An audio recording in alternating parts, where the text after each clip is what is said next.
What's going on, ladies and gentlemen? We are kicking off a new weekly version of this show that'll be co-hosted by my pal right here, Andrew Parrish from Arch Public. So he came on the show once 2 weeks ago. We really hit it off. I really enjoyed my conversation with him. Also enjoyed the software that his team is building at Arch Public, which is algorithmic training software, which we'll talk about at the end of the show. Andrew, you do shows with Scott Melker. Right? And now you're doing something with Mando and OSF, which our audience knows. Yeah. Doing stuff with Mando and OSF over on Real Vision on Fridays. And again, you know, we're very careful with who we work with and who we spend time with.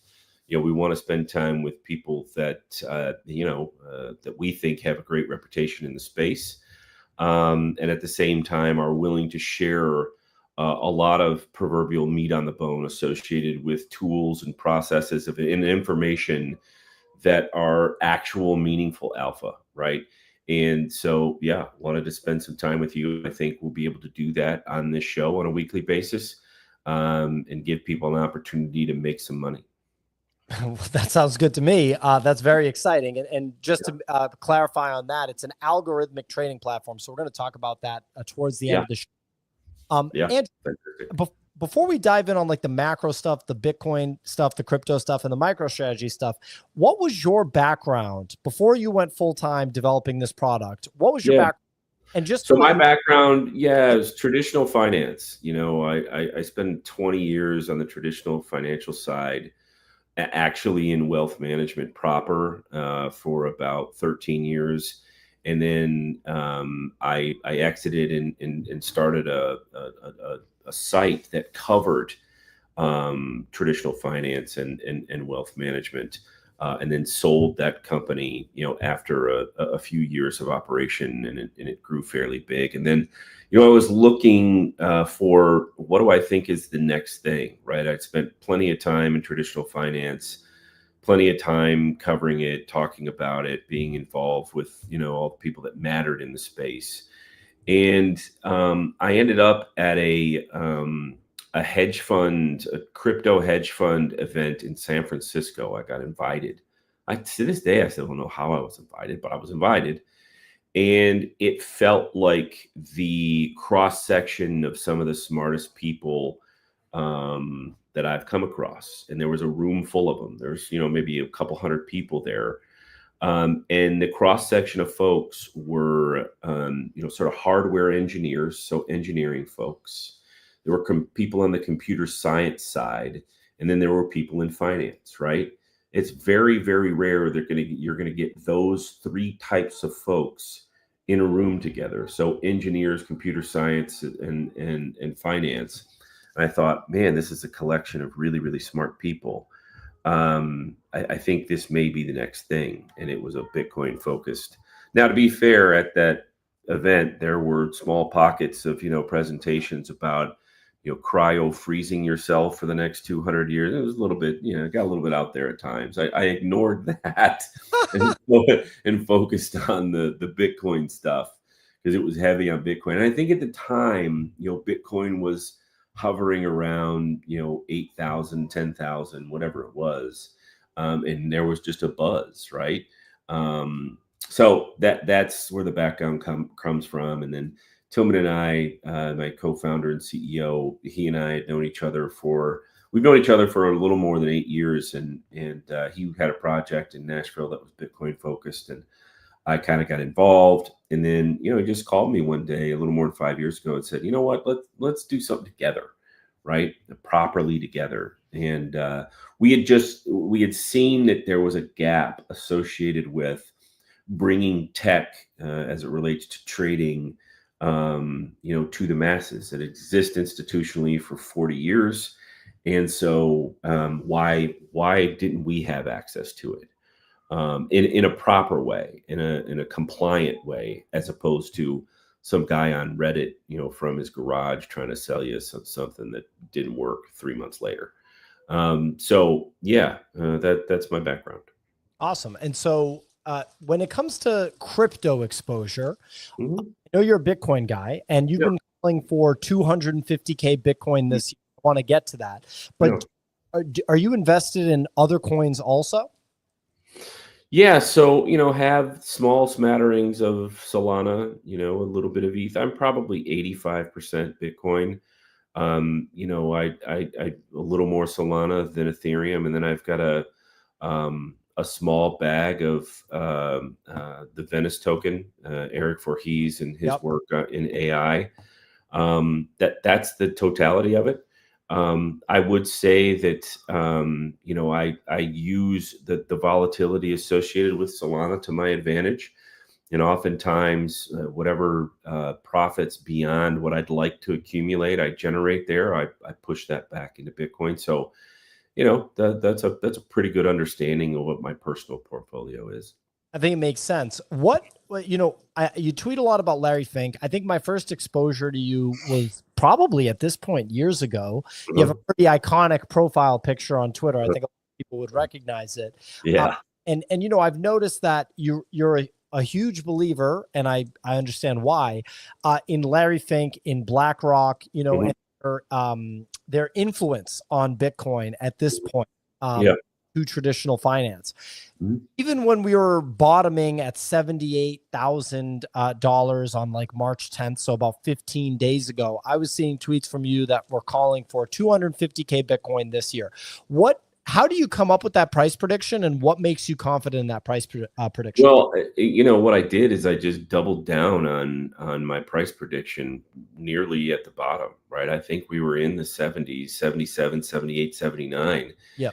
And it was later in the evening, and I just felt compelled, like, listen, even if it goes down to the low 70s, I'm not changing how I think and what I feel is going to be the price action, towards the end of this year.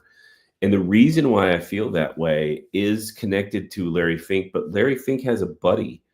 That buddy is Ken Griffin at Citadel. And when Citadel gets involved in being a massive part of the pipes and levers, which how assets move and the costs associated with how assets move, they don't get involved to make a little bit of money. No. They get involved to make lots of money. And so BlackRock doesn't get involved to make a little bit of money. They get involved to make a lot of money. So here's where those two connect, and where their the proverbial Citadel and BlackRock Venn diagram makes sense. Citadel, if they getting involved the way that they're getting involved, there's two ways that they can make money. Massive volatility to the downside, and so they make money at the exit signs, right? But that's a one-time event, essentially. If we go into a crypto winter, Citadel is not making much money. They're making money on exits, right? Or they make a ton of money to the upside with massive moves to the upside, and they're making money on entries, exits, more institutional buying, all sorts of things that they're here for. As to that point, Citadel's not here for a 2x at all. BlackRock and Larry Fink, they're the largest asset manager on the planet. They manage almost $12 trillion. They actively manage $12 trillion. They're not just a custodian who has a ton, $1 trillion on their balance sheet, like Bank of New York Mellon or State Street, who are custodians. They just make sure that your money doesn't go away. It doesn't get stolen, right? They're not managing that money or making money managing it. But BlackRock does. So BlackRock has a vested interest with their most successful product ever in Bitcoin going higher. Yep. Well, Citadel now has been invited to the party. And so if Larry Fink and BlackRock, have a huge vested interest in it going higher, and Citadel shows up and says, well, we can make money both ways, but we probably would rather make money going higher. So everybody's now a player and wanting to play at the Bitcoin slot machine. Well, then that's my thesis. My thesis is that we blast higher Q3 and then into Q4 because the railways continue to get wider and wider open. That says nothing about the government being involved. That says nothing about nation states. That says nothing about corporates. That's all around the edges. But the point is that BlackRock and Citadel are here first before nation states get involved, before corporates get involved, so they can make money when that happens.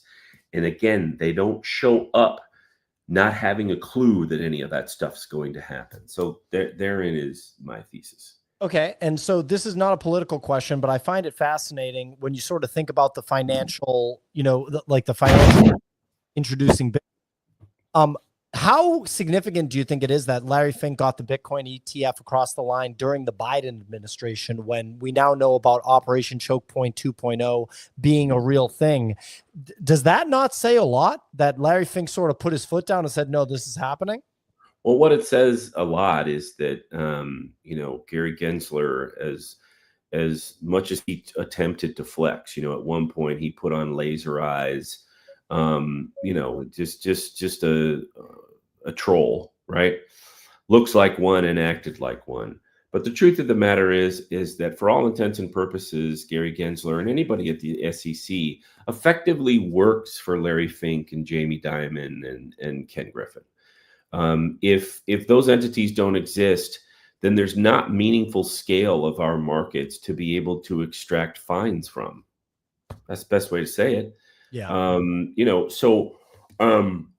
It's Larry Fink getting it across had much to do with however he got to a point where he was orange pilled, and instead of remaining a Bitcoin skeptic, he turned into a Bitcoin evangelist.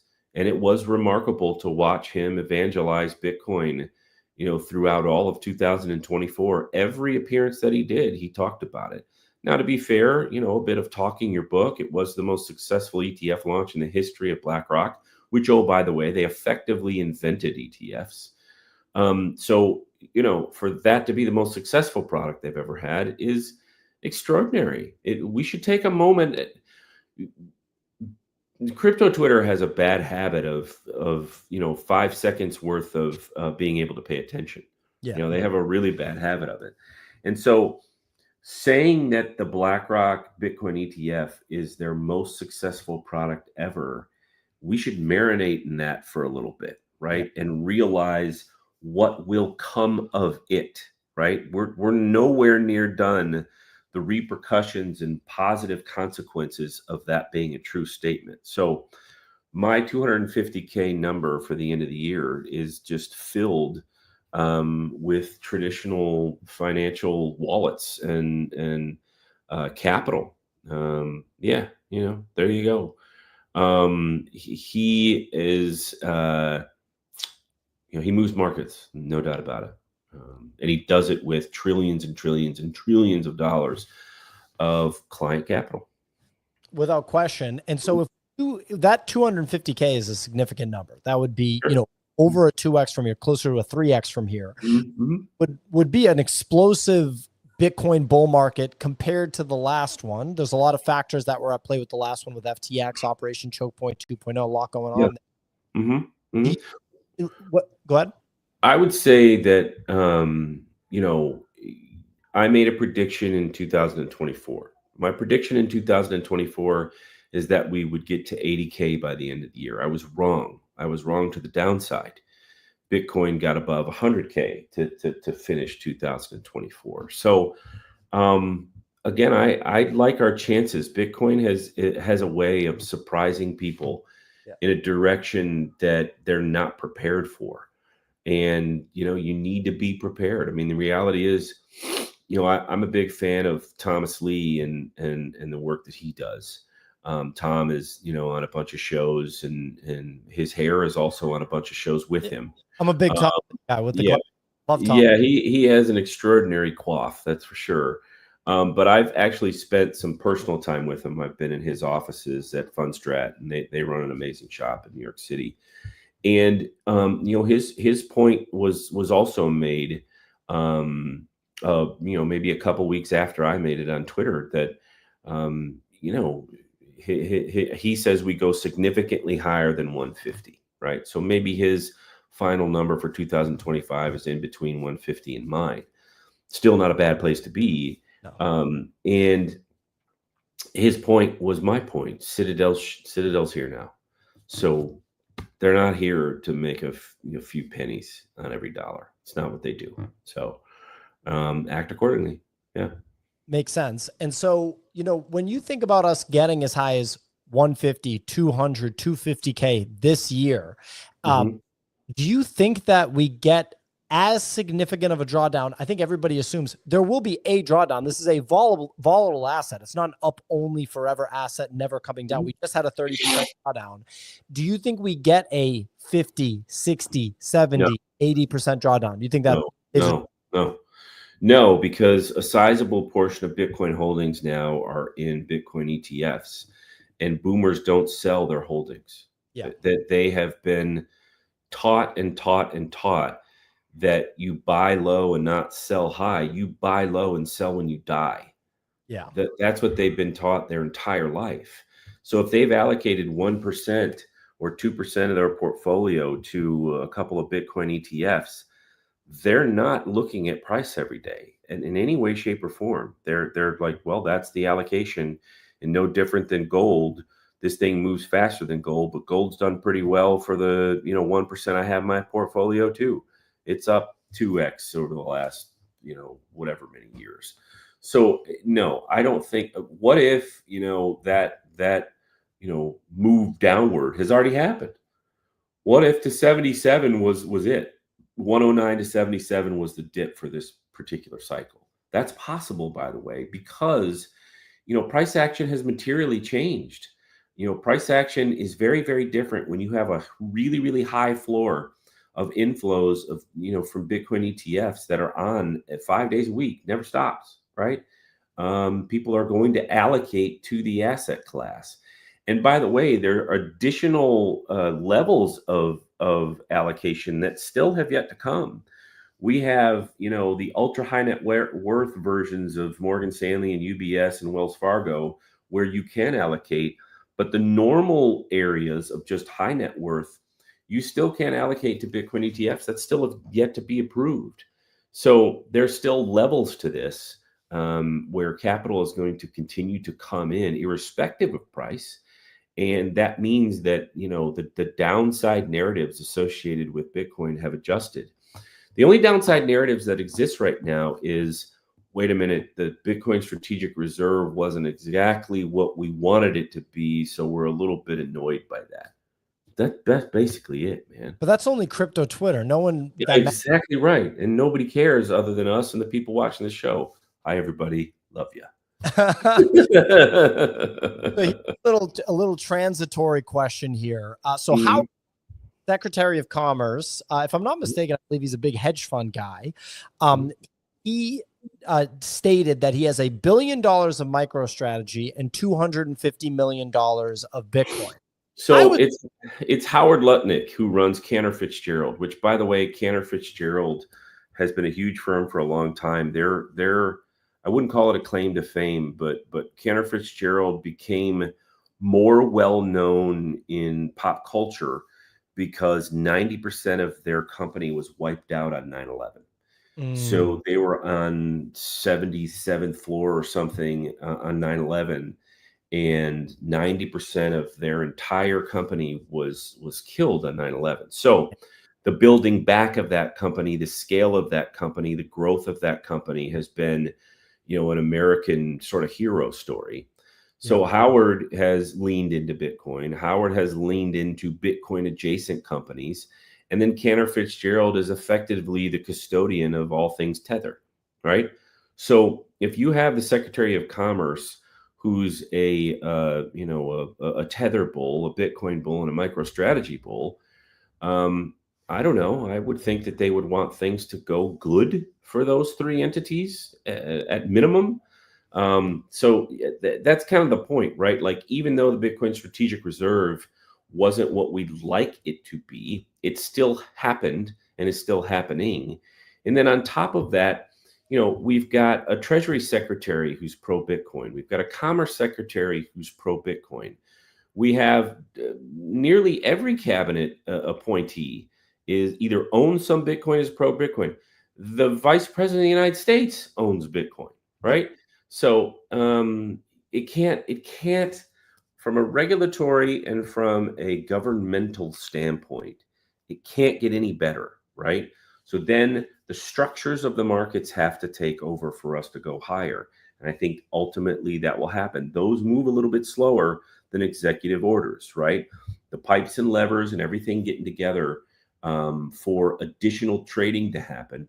You see it a little in a micro way with MicroStrategy, because, by the way, what MicroStrategy is doing will ultimately find its way to the trade desks of Goldman Sachs and Morgan Stanley and all of those folks, and they'll build products that are MicroStrategy-like. It's just that you can buy them from Morgan Stanley instead of MicroStrategy, meaning that you'll be able to buy debt associated with Bitcoin. You'll be able to buy swaps associated with Bitcoin. You can buy options right now associated with Bitcoin.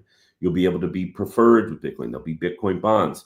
So all of that stuff, that particular ecosystem will grow and grow and grow and grow. And again, there's a reason why Larry Fink, about 3 or 4 months ago, compared the potential growth of Bitcoin and its ecosystem to the mortgage markets, right? I mean, that is an insane thing to say from a guy like Larry Fink.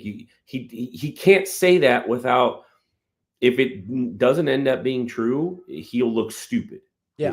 People will play that particular quote over and over again and say, hey, you shouldn't have your money with BlackRock, put it somewhere else. He's not in the business doing that.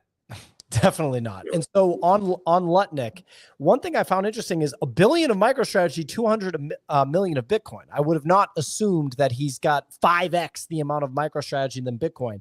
Do you think that's just because MicroStrategy has outperformed Bitcoin and he just hasn't, rebalanced? Maybe. I don't know. That's a good question. I don't think there's any strategic reason why that particular imbalance exists. I don't think he thinks that MicroStrategy is going to outperform Bitcoin. I doubt that that's the case. But it is interesting that he owes both, and it's just anybody that is constantly looking for ways to own Bitcoin and Bitcoin adjacent assets like MicroStrategy. Or other companies that are putting it on their balance sheet, they are as bullish as you'll ever get on Bitcoin, because you're thinking that you may be able to outperform the spot price by owning something that's adjacent to it that may have additional leverage in some way, shape, or form. Yeah, I wonder if it was maybe a custody thing where it's like it's just easy for him to buy an equity, right? I don't know, maybe, possibly, but I mean, they do custody the hell out of Tether, that's for sure. There you go. So, yeah. Okay. Who knows? On MicroStrategy, we just had the announcement of Strife. The last time I talked to you, Strike existed, but not Strife. Strike being the preferred stock offering from MicroStrategy, and then now Strife being the perpetual preferred stock. Very interesting stuff. Ray has pulled up this table. This is some pretty involved corporate finance, is it not, from Saylor at this point? Well, Saylor has some genius qualities associated with being able to manage and leverage Wall Street. It's the gamification of Wall Street entities, right? Yeah. So whether it's bonds, whether it's selling equity, whether it's preferred securities, whether it's perpetual preferred securities, yeah, and then debt obligations. He's doing a masterful job at using everything at his disposal to be able to raise capital and buy Bitcoin. It is extraordinary that both Strike and Strife were oversubscribed. Yeah. Right. They were oversubscribed. So until they're not oversubscribed, the guy's crushing it. I mean, the guys there, and a reminder that we went from maybe second tier Wall Street entities loaning him capital to do these things to on Strike, and then again on Strife. It's Goldman Sachs, Citigroup, JP Morgan. It's the Morgan Stanley. It's the big dogs, man. Morgan Stanley and Goldman Sachs are just dogged adversaries when it comes to investment banking. They hate each other. For 50 years, they've been fighting it out. So the fact that they're both on a on a sheet for a MicroStrategy offering is something. So yeah, I mean he's got the proverbial Bitcoin bull by the horns when it comes to financial engineering. That's for sure. Okay, well, we're going to get into Arch Public, the algorithmic trading software right now. Mhm. Because so it's free up to 10K, which is Yeah. very interesting. Mhm. Before we do that, so you made one comment about MicroStrategy, versus Bitcoin. Mhm. Do you think that there's any possibility MicroStrategy outperforms Bitcoin over a long time, 10 plus year time horizon, 20 plus year time horizon? No, I don't. No, I don't, because if that were to be the case, MicroStrategy would be the biggest company on the planet, and Saylor would be, Bezos times 10, and that I just don't see that happening. I just don't see it happening. Fly too close to the sun, that happens. Enough. How much is enough at some point, right? Like at some point, the amount of levers and pulleys that he can tug on will begin to slow down, because he'll have competition. He'll have competition from Morgan Stanley and Goldman Sachs and BlackRock and all of those folks, right? That the competition will kick in. Right now, he's effectively been the only game in town, and then ETF showed up, and that's about it. But there's going to be a huge amount of structured product and derivatives and exotics that are built around Bitcoin that will end up being huge competition for him. If he gets to over 1 million Bitcoins, and that's just a huge lead on any other individual corporate entity, does that change? Is it first mover advantage for corporate Bitcoin? Well, I mean, he's already got a first mover advantage, because MicroStrategy's price appreciation over the last 5 years is extraordinary. Yeah. Right. I mean, that alone has turned him into, a billionaire several times over. Once you get to 1B, I mean, what's the difference between 1B and 7B or 8B or 20B? It starts to get ridiculous, right? Yeah. So, he's obviously he's completely committed, and won't stop what he's doing. But again, I think the competition of product will begin to slow the pace that he'll be able to accumulate Bitcoin. Fair. So speaking of accumulating Bitcoin, you guys make an algorithmic software. We're going to be showing it on the show. You talk about it on Melker's show. You talk about it with OSF and Mando now. Yeah. We have audience members that have high net worths. We also have audience members that, maybe want to find something where if they put $1,000 or $2,000 or $3,000 into it, they can, generate some sort of return. Yeah. Like, to you, who is this software for? Because there's traders, there's investors, there's different people operating in the market. Who would benefit from using this software? Well, first and foremost, our algorithms are free. So that needs to be the headline. Our algorithms are free because we think everybody should have access to this tech, and that everybody should own some Bitcoin, right? So we start with the Bitcoin algorithm, and we also have an Ethereum algorithm and Solana algorithms. And these are algorithms that allow you, we have 4 stock settings for each of the algorithms, because most people believe that the company that's creating the algorithms have a pretty good idea of how to generate returns and cash flow and those things with the algorithms. So they want to do what it is that we do. So click, click, click, you're up and running, and the algorithm's making trades on your behalf without your hands or involvement or your face in a screen. You go live your life. So there's a free version where up to $10,000 annually, and that flips over every year. So you could build a 50K plus portfolio, and then, whatever version of price appreciation happens over the next 5 years, you could build a $250,000 portfolio of Bitcoin, Ethereum, and Solana using our tools completely free over the next 5 years. You wouldn't have to pay for anything. So that's first. We want to make sure that people have their hands on this tech. And this tech, when you say we have algorithmic software, no, we have the algorithmic software for crypto. This doesn't exist anywhere else. You can't go to any other company on the planet and get what it is that we have. So our algorithms are not just one algorithm. you can be trading our Bitcoin algorithm arbitrage strategy. You could also be using the cash that's generated with that arbitrage strategy and have a weekly accumulation strategy that uses our intelligence parameters to buy on the best possible price for the weekly candle. You also could be using an apex part of the algorithm that once a month you want to sell 1% of your Bitcoin stack to generate the amount of capital you want to generate to live your life. So you can be running 3 algorithms inside of our algorithm, right? So that doesn't exist anywhere else. Nowhere. You can't go to Coinbase. You can't go to Gemini. You can't go to Kraken. They don't offer these products. So what we do is we know it's extraordinary. And so with that being the case, instead of siloing this and only selling it to institutions for hundreds of thousands of dollars, which we could do, the ethos at our company is different. We want retail people to have their hands on it. And if they want to put $500 into their account and trade $50 and $25 at a time, you'll be able to do that with this picture that you're seeing here, right?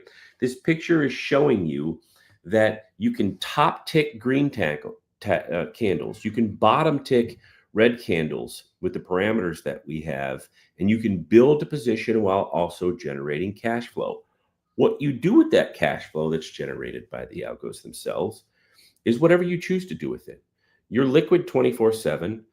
Your money's never locked up. We don't tell you what to do. We just show you what to do, and you get to use it how you want to use it. It's extraordinary stuff. The more people get their hands on it, the more their eyes are open. Let me give you a little story that I think is representative of our product and our process. The last 3 people we've hired into our company over the last month were users of this product, and they were so blown away by it that they said, you know what, I'm working this job, but I've really wanted to do something else that I think matters and is going to have an impact. Are you guys hiring? I'd like to talk to you. So the last 3 people we've hired into our company were customers of ours that were so impressed with what we do and how we do it. Not only the under promising and over delivering on performance when we put out our percentages, but also the under promising and over delivering on communication and service. They've been so impressed that they wanted to join the company, and that is a testament to the culture of our firm. But that culture, the foundation is everybody should have access to this stuff. It shouldn't just be for the Galaxy Digitals of the world. It shouldn't just be for the crypto hedge funds of the world. It shouldn't just be for family offices who want access to crypto now. This should be for everybody that's watching this show first. And then our algos do extraordinary things with tens of millions of dollars too. So those folks can use it and use it the way that they want to use it. It'll just cost them a little more money than it costs retail folks, right?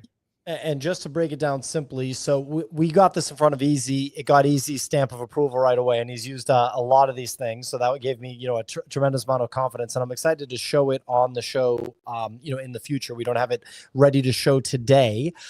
We do have the code, and Ray can pull that code up so people can try it and use it for free up to 10. Again, correct me if I'm wrong, Andrew.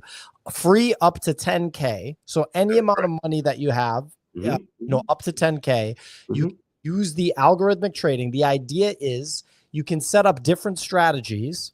Some people might favor a cash flow heavy strategy. Some people might favor an accumulation strategy. So let's say I'm a conservative investor that doesn't need cash flow, and I want to accumulate Bitcoin, but I want to get the Bitcoin at the best price. I can essentially use the algorithm to do that and accumulate the Bitcoin. The downside risk is that Bitcoin's price goes down and I'm holding Bitcoin, but that's the risk that I'm taking on anyway. Well, let's say you're a listener and you've been holding a bag of Ethereum for 3 years and you're tired, right? Yeah. You're just a little bit tired. And so you want to scale into Bitcoin and you want to scale into Solana.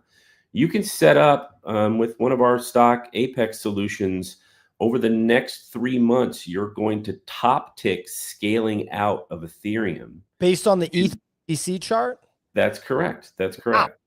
and you're going, and then you're going to scale into Bitcoin or Solana, depending on which you choose, right?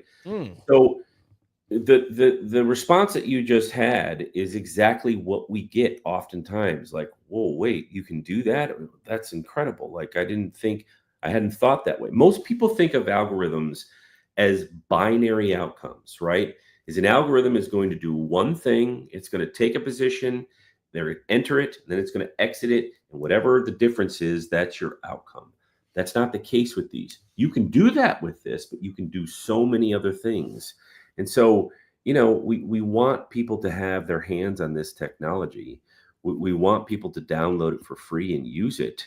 And yes, it is included in that link. So the question you're asking, free up to 10K, is already included in that link. That's absolutely true. Yeah. So real quick for Big A, and because I was asking these questions when we first talked about this, a couple weeks ago. So Big A, it might sound like it's, like how could it be free up to 10K? It's free up to 10K. And because it's a scalable software product that Andrew can, let a gazillion users use.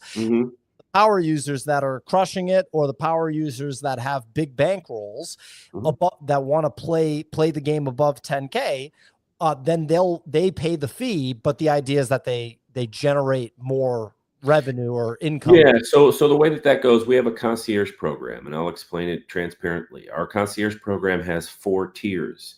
The first tier starts at 250K annually. The next tier is up to 2 million annually. The next tier is 5 million annually. And then the final tier is unlimited annually. So to get into our concierge program, you pay a one-time lifetime fee of $25,000. Yeah. So that's how we make our money. We have thousands upon thousands upon thousands of people that are now using this technology for free.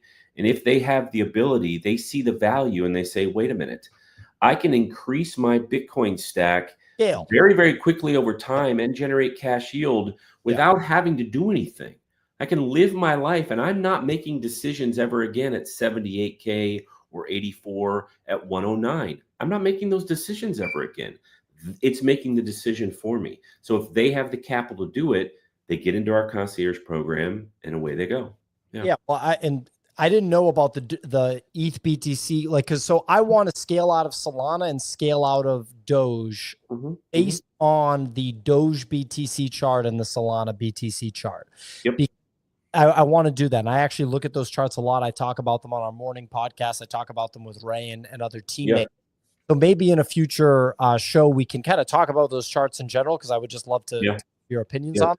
And then the other thing too is I want to make sure that people here on this show, we're running a giveaway right now. So if you sign up for our free product and you follow our X account at TryArchPublic, if Ray can bring that up, if you do both of those in the next 2 weeks, you're going to be in the running to win 2 industry passes to the Bitcoin conference. Oh, sick. So yeah, I mean, industry passes are just one level underneath their whale VIP passes. So the industry pass gets you all 3 days. You're there on industry day, where there's not 50,000 people at the conference. There's like 3,000, and you have access to everything, all the food, all the stuff. And then on top of that, those 2 people that win those 2 passes, see, it's not just 1 pass, it's 2 passes. So you can bring a +1 or whatever you want to do. And that person is going to get invited to our VIP dinner that we have at the Bitcoin conference, right? We'll probably even do another, excursion. Like when I'm in Vegas, I love to go out to the Vegas Speedway and race supercars, because I'm a 911 guy. So yeah, you'll get to do a bunch of stuff with us. So go sign up, get involved. The product unto itself is extraordinary, but you also get to go to the Bitcoin conference if you play it right. We'll have to spend 60 seconds in a future episode talking about the car stuff. That's awesome. Yeah. Very, very cool. Very, very cool giveaway here with the opportunity to go to the Bitcoin conference. Michael Saylor got a picture, or our teammate got a picture with Michael Saylor last time. So that was cool. So let's make it a goal. We're going to do this show once a week. Next week on Monday, let's talk about the Solana BTC chart, whether you think that's going to talk about the Doge BTC chart, whether you think that's going to top again. And then I'll have the software ready so that we can show it on screen, because I want to build my strategy to scale 1,100 Solana out of Solana into Bitcoin, but at the right time. I don't want to do it while the Solana BTC chart is low right now. I want to do it when Got it. chart. Yeah, let's do it, man. I really appreciate the time. It's been a great show.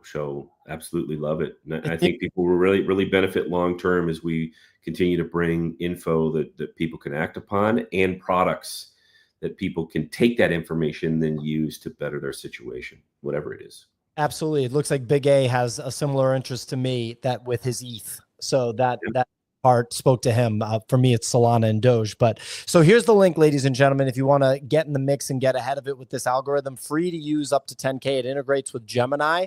If you don't have a Gemini account, it's obviously a great, secure crypto trading platform. You can use the code PO20 when you sign up with Gemini, because they are our partner too. And it's, one of the reasons that, we hit it off right away with Arch here. But yeah, we got the code on screen right here. The ref number is 2. I mean, we'll get a better link for next time, but you guys can worries. Free up to 10K. Thanks for joining as usual, Andrew, and catch you guys next time. Thanks for listening, everyone. Thanks, Bill. Till next week.